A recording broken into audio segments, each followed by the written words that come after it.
World War III weekend recap. A lot has transpired in 48 hours. Holy SHTF. We have some breaking news as of 1800 hours Central Standard Time, March 2nd, 2025. It appears as though the Europeans are getting ready to deploy their entire repertoire of military capabilities against the Russian menace.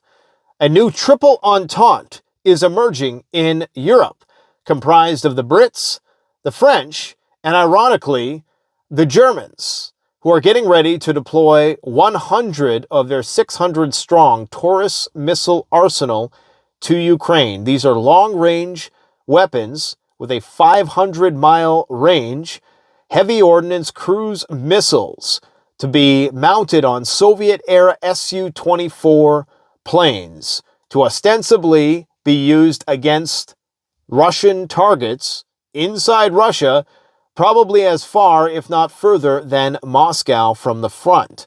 This is a major development. The new Chancellor, Merz, is in the final stages of the formation of a new coalition government in Germany, and once that is done, they're going to start sending these Taurus missiles there, according to Forbes. We also have France, who is going to be providing the second leg of the new Triple Entente in providing a nuclear umbrella. Macron doubled down in statements he made earlier in the week, insisting that France is willing to extend its nuclear umbrella to the rest of Europe should this NATO alliance ever falter, which yours truly, I don't think it will for a second. The United States is not going to be relieving the Europeans of their vassalage, not anytime soon. Why would you leave a power vacuum open like that, especially when the USD benefits from the suppression of the European reserve currency? But anyways, more on that later. We also have the UK, Keir Starmer, tripling down now in a press conference today on March 2nd, insisting that the UK is getting ready to put troops on the ground, that they are ready and willing to do this, along with what I presume is a no-fly zone when they talk about putting planes in the air. Okay, so they're getting ready to put what I call, and this is trademark, you heard it here first, Canadian Prepper, Stormtroopers. Stormtroopers are coming to Ukraine. So, you got the Triple Entente, you got Germany, France, the UK, and it's all going to be backstopped by the Poles, who have the biggest army, and they actually have an army, and they actually have a sizable amount of tanks, okay? The UK and their 16 stormtroopers are likely not going to be able to do this alone.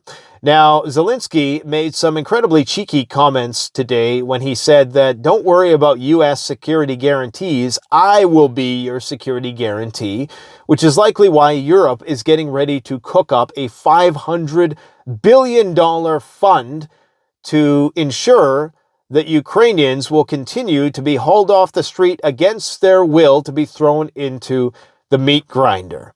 Everywhere around the world is now reinvigorated and galvanized towards the end of supporting Zelensky and his cause. I do believe that what we've seen last Friday has completely and utterly backfired. Now, Donald Trump has also made a very cryptic tweet, and I don't know how to make heads or tails of this. You guys let me know what you think about it. I'll read you the tweet in just a moment, but it essentially discloses his entire strategy, okay? The entire strategy, and you can call this mixed messaging, strategic ambiguity, skullduggery, and whatever kind of machination terminology you want to deploy. But I tell you, this tweet was just strange because he's speaking in the third person. He's apparently disclosing the entire plan, and it's just weird. And you know that crypto bloodbath that was happening last week? Well, apparently now it's been turned on its head and it's been turned into like a 5-star jacuzzi instead of a bloodbath. A lot of insider trading shenanigans going on. Trump was tweeting out about a crypto reserve and then a Bitcoin reserve, and people are making bets at 50x leverage over the weekends and making hundreds of millions of dollars on this. I assume they have ties to Trump's camp, and I don't even think Trump is now the one who's controlling his account, because there is a lot of sketchy shenanigans going on. I don't know if it's Donald Trump or whoever's Donald J. Trump Jr., I should say, or Barron Trump who's doing this. but somebody is rugging the planet right now. So we'll talk about that a little bit as well. First off, just to recap here, Keir Starmer insisting that today we're here to push forward a just and lasting peace in Ukraine, one that guarantees its sovereignty and security. This is a defining moment of Europe's stability. The UK is stepping up, as we always have. We're committed to $3 billion a year in military support through 2030, and I think they even signed some 100-year security guarantee or something like that with Ukraine. But it's more than that.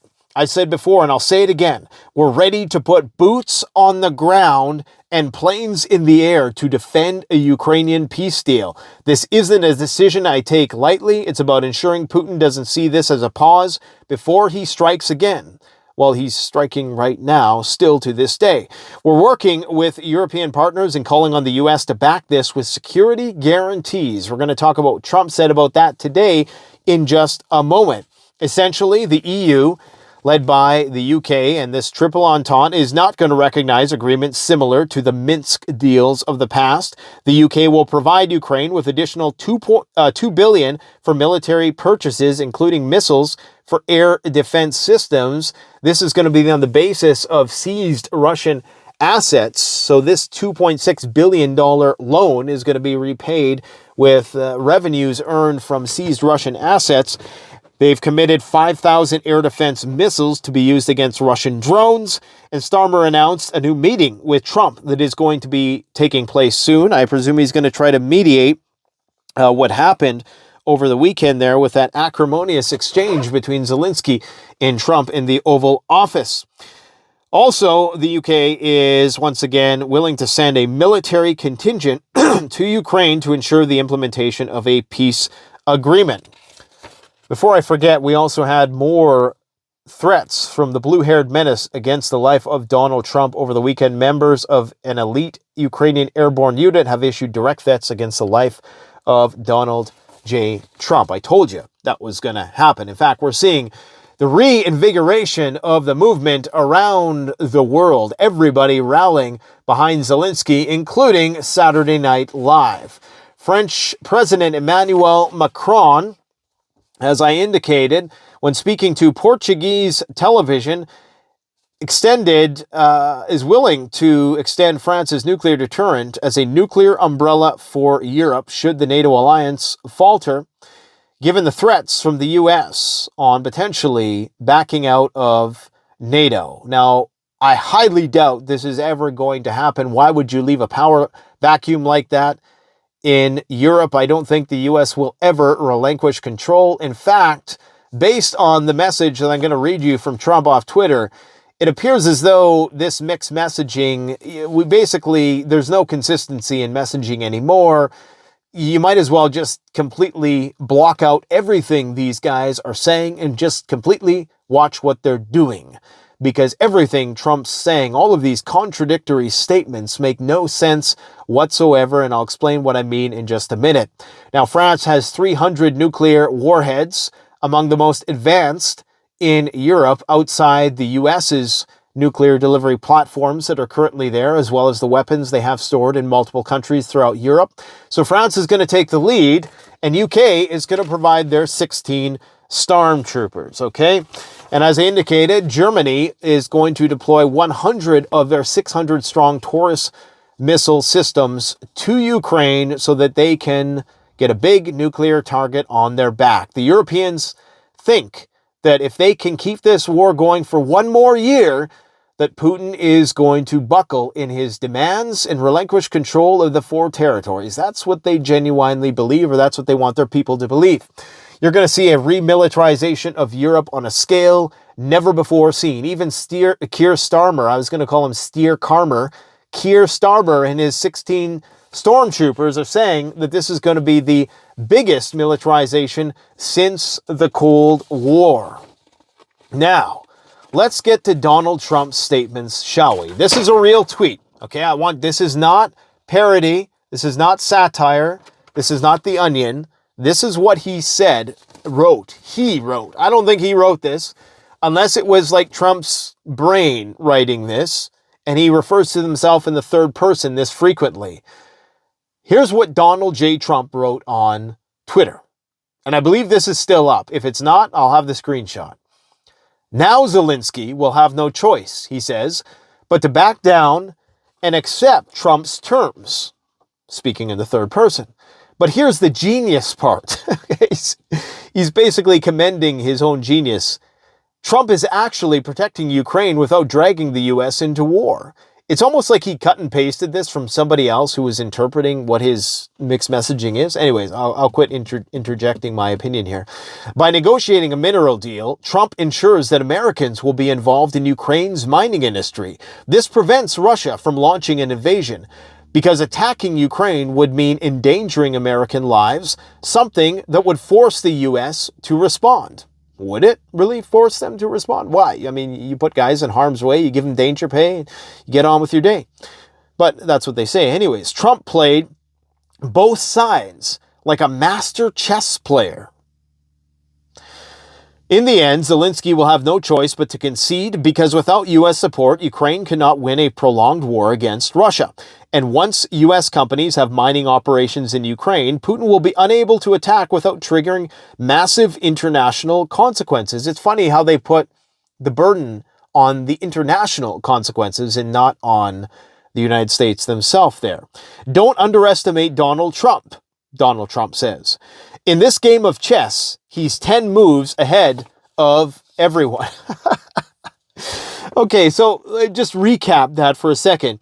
He's saying that he's playing both sides. Now imagine you're the Russians reading this. People are going to say, oh, it's just him intentionally using ambiguous language to try to bamboozle and perplex people so they don't know where he stands. But then what's the point of saying anything at all, really, when it comes down to it? You might as well just, say both things and leave people guessing. Because people aren't they're going to watch what you do and not what you say. And as far as we know, as of this time, contrary to popular belief, weapons shipments are still flowing into Ukraine, okay? So he says that now Zelensky will have no choice but to back down and accept Trump's terms. So it sounds like the de facto position there is that Trump wants this deal. And in fact, Zelensky today said in a tweet that he is willing to come back to the table and make the deal. So the deal's going to go through. Okay, so maybe my prediction of Zelensky's resignation, well, I think that is definitely not too far off in the future. Maybe that will be postponed for now. And all of these theatrics with the acrimony in the Oval Office potentially was just that, maybe. It was very imprudent for Zelensky to present himself in the first 50 minutes or so of that exchange. Having rewatched it a couple times, it really does seem as though Zelensky has let the entitled mentality go to his head. He's only ever had the red carpet extended to him wherever he's went, and he's never really had to go up against any sort of resistance. But there's a lot of contradictions to that resistance. And before I forget this point, somebody made me aware of a contradiction over the weekend. That was Mike Walls, who was the one that was saying that the Ukrainians need to bring down their conscription age to 18. Remember what conscription is. That means hauling guys against their will and throwing them into the meat grinder. Well, remember when J.D. Vance in the Oval Office was chastising Zelensky for basically conscripting people against their will to send them off to war? Well, isn't that a contradiction there? So again, these guys are masquerading as having the moral high ground, but what you can really see here is that there's a lot of duplicity happening, and that based on Trump's tweet here, I think this is a tell-all. Now, I don't know if it wasn't a hack, I don't think. I don't know if Trump just, copied and pasted it from somebody else and he thought it was a great summary of his point of view. But calling yourself a chess player, that you're 10 moves ahead of everybody, and you're telling the Russians that you're playing them and that you're setting it up so that you're going to essentially put troops on the ground. Because what you're saying is you're equating U.S. contractors to troops. Because you're saying, well, if we put U.S. personnel on the ground, then that's as good as putting troops on the ground. Because that's our tacit security guarantee. So then it's no different then in putting U.S. troops on the ground, right? When you think about it, if he's saying that if we put our people on the ground, our Halliburton equivalent contractors on the ground, our miners on the ground, and if those people get caught in the crossfire, then we're going to send troops. Then what's really the difference, right? Because you could put those guys in places where they're not supposed to be, in places where they're perhaps in harm's way, or you could leverage that strategically in the actual war. And then you can just say, well, you got one of our guys. Now we got to send in troops. So that's really ultimately then no different in sending troops. So is Russia going to be okay with US troops on the ground, much less for UK troops on the ground and Taurus missiles and this new nuclear umbrella? I don't think so. So this is a very interesting development, and everything just got put on its head this weekend, And I got to say, I tweeted out over the weekend, I said, why is Trump so fixated on these empty platitudes from Zelensky? Like, why is he wanting him to come back and beg, demanding a public apology from Zelensky, when the focus should be on genuine peacemaking? Does Zelensky's efforts to ingratiate himself with Trump provide enough political leverage amongst MAGA to advance a plan to militarize Ukraine? Is that what this is really about? Is this really about Trump being able to make a power play in front of his base so that he could say, hey, I put him in his place, and we're just going to do the whole putting troops in Ukraine thing, the thing that Biden, said would start World War III. We're going to do that thing in a different roundabout sort of way, right? So it appears as though Trump is making it clear that he wants a public apology from Zelensky. And once that criteria has been fulfilled, then he's willing to sign the deal once again. I also wrote over the weekend, if Trump is truly concerned with saving lives more than with money, and that's a direct quote, it's about money, right? It's about we'll help you if you give us money. It's not about recouping costs from the past. Why would the Ukrainians care if they had never, made the deal to be brokered in that way?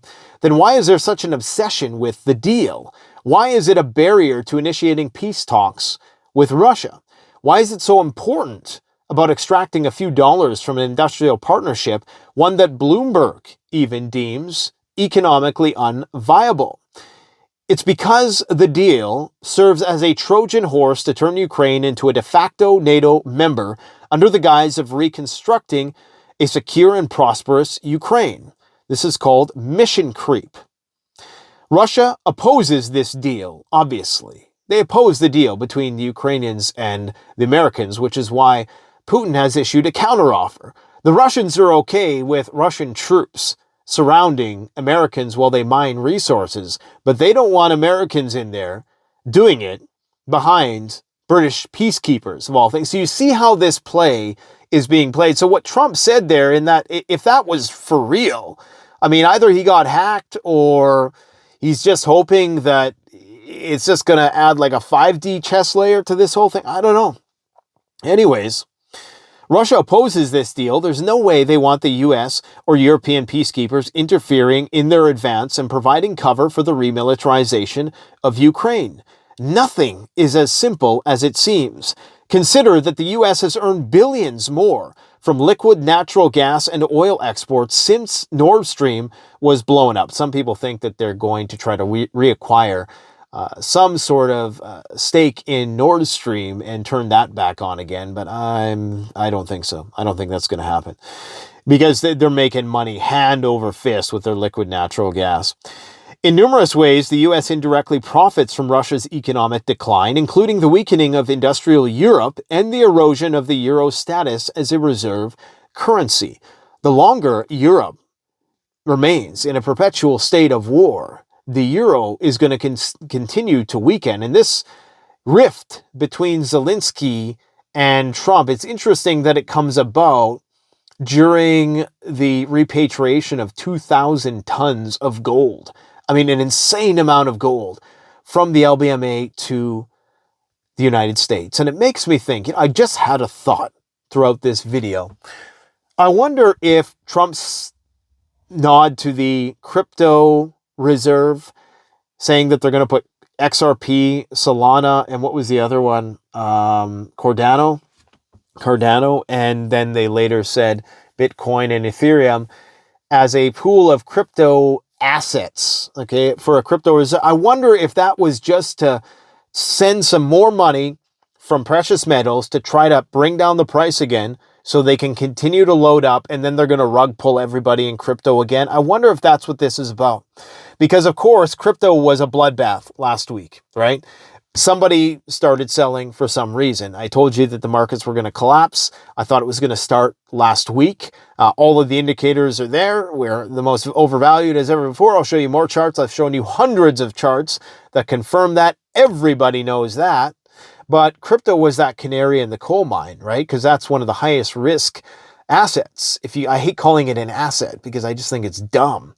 Nonetheless, they are now pumping the price once again, getting all the retail to FOMO back in, panicking, trying to get back in. Everybody who sold thinking that this was the end.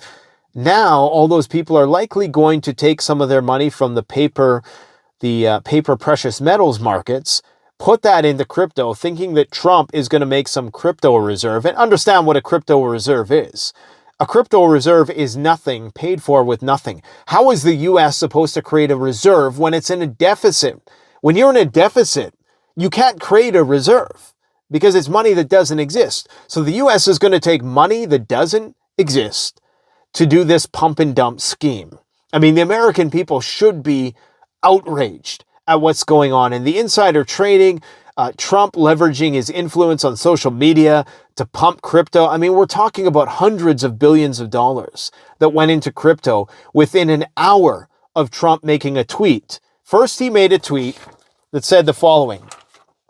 He first made a tweet that said, a U.S. crypto reserve will elevate this crypto industry after years of corrupt attacks by the Biden administration, which is why my executive order on digital assets directed the Presidential Working Group to move forward on a crypto strategic reserve that includes XRP, SOL, and ADA, and will make sure the U.S. is the crypto capital of the world. We're making America great again. And then, half an hour after all the Bitcoin bros were losing their minds, and Bitcoin was getting ready to sell off, he comes out with this tweet. And this is how you know it's pure market manipulation. And there's got to be somebody investigating this, man, because this is just dirty. This is dirty. A president should not be doing this kind of thing. And you'll never convince me otherwise. If Biden was doing this, I would be saying the exact same thing. Here's what he says next. I don't even know if this is him. I think this is Barron Trump using his account, okay? And obviously, Bitcoin and Ethereum, as well as other valuable cryptocurrencies, will be at the heart of the reserve. Notice the language there. That's going to be at the heart of the reserve. So all the Bit Bros, after reading that second tweet, rejoiced, and they pumped the price of Bitcoin through the roof. Now, it was found out that about 12 hours before this announcement, there were some big purchases on leverage, 50x leverage. Okay, meaning that somebody is going to be making a lot of money borrowing 50x. And I think the deal was it 200 million, or it was something crazy like that. Okay, 200 million at 50x leverage. And they bet that Bitcoin was going to make a big move. And so whoever that was, I mean, we know who it was. It was insiders that are around Trump. Because, Trump's just not going to randomly tweet something about crypto. Somebody in the know, in the mix, is going to make a move. So they front ran this with that. And that's very dirty because that's, retailers, that's the retail public, that's a public who's going to get rugged, who are going to be on the line for that. Okay. So that's where that money comes from. It's a zero-sum game, crypto. Something else, another thought I had, on the whole Zelensky-Ukraine-Russia war over the weekend was even though the Russians are pleased at the prospect with Zelensky being deposed, they also recognize American disloyalty, okay? And they know that American politicians cannot be trusted. It's a double-edged sword. As that old proverb goes, those who talk with you about others also talk about you with others. And the Russians are looking at this and they're saying, wow, if they're willing to throw Zelensky under the bus, their ally, imagine what they're going to do to us, their enemy, when the time comes. And of course, that chicken hawk, what's his name, Lindsey Graham, threatened to nuke Russia 2 years ago. And then he came out singing a completely different tune the other day. Of course, unwavering in his support for the Trump administration. We all know he has a lot of skeletons that he's trying to keep in that closet. If anybody's being blackmailed to holy hell, it's that guy. So I think all of this is going to backfire anyways, because the Europeans and Zelensky, they have a lot of different ways that they could flip the table right now. All right. So that's basically what has happened over the weekend. The crypto market has flipped and Europe is getting to arm Ukraine to the teeth with everything they possibly can. And it appears as though Trump is getting ready to flip-flop on the Ukraine deal as well. So we'll see what happens tomorrow. Hey guys, go check out my review of the Cybertruck. Now don't be fooled by the title. Yes, I would definitely say it's a glaring review in terms of, using it for preparedness purposes. I've always been a Tesla bull since back in the day when it was very uncool in the preparedness community. And when the word Tesla made right-wing pundits shudder, now the complete opposite is true. But I was in there long before it was ever cool to be a Tesla investor.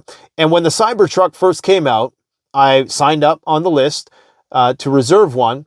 Of course, I'm not going to be taking that. After you watch that video, you'll know why. But there's good things and there's bad things, okay? There's pros and cons to EVs.